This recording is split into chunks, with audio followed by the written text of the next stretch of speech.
शक्ति संचार हो जाइए मनीषर भाषा बुझी पारुची गोटे कविटे से भली कवि आम जातिर स्मरण केवल से सागर देखी तेबे मु कण जुआड़े चाहिली आखि पाऊ नहीं असरंती ढेऊ बण असरंती ढेऊ बण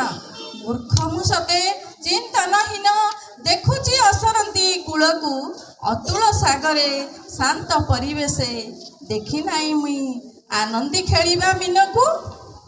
असंती भितरे शांति को खोजुची असंती भितरे शांति को खोजुची अविवेकी केते मुही दिशिबा जिनिस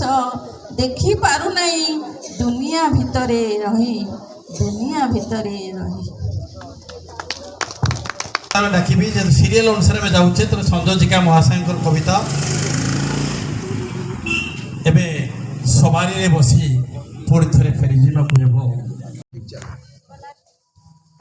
पुणी थे समस्त को प्रणाम करुछि तुमे आसिले जे मो मन मंदिर केते फूल फुटी जाए केमिति कहबी तुम मोर सखी हृदय विरति जे भरी दिए मो कवितार शीर्षक काली बोहू से आसीथिला अपराह्नर सवारी रे बसी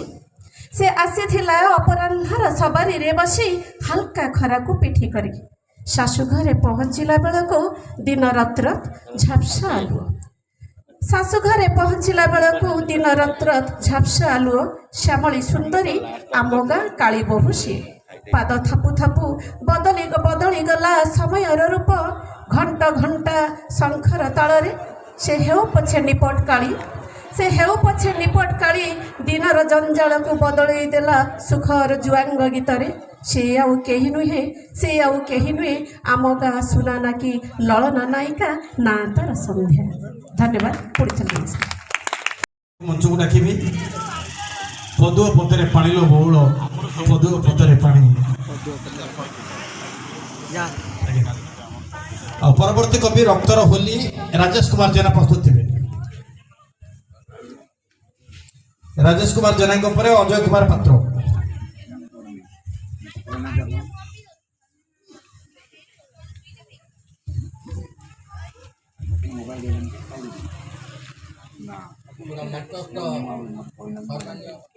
मोर प्रथम प्रणाम कवि तपन कुमार बिहारी पलाशी गोपाल मोर कवितार शीर्षक होती पद्म पतरे पानी पद्म पतरे पानी लो बौल पद्म पतरे पानी ढली ढली नाचे किशोभा कहबी अभेद प्रीति कहानी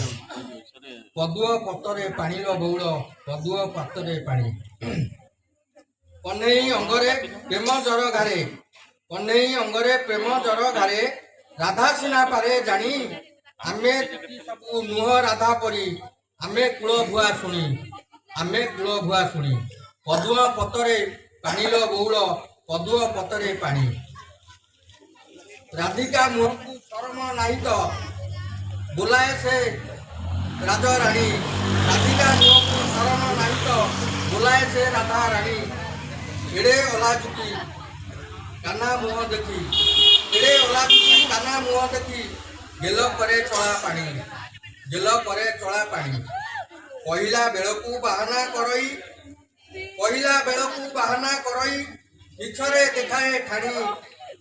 भल किबा भेल सीएबा जानिची कन्हई करिची गुणी पद्म पतरे पानी लो गौड़ पद्म पतरे पानी जय जगन्नाथ धन्यवाद कवि महोदय। परवर्ती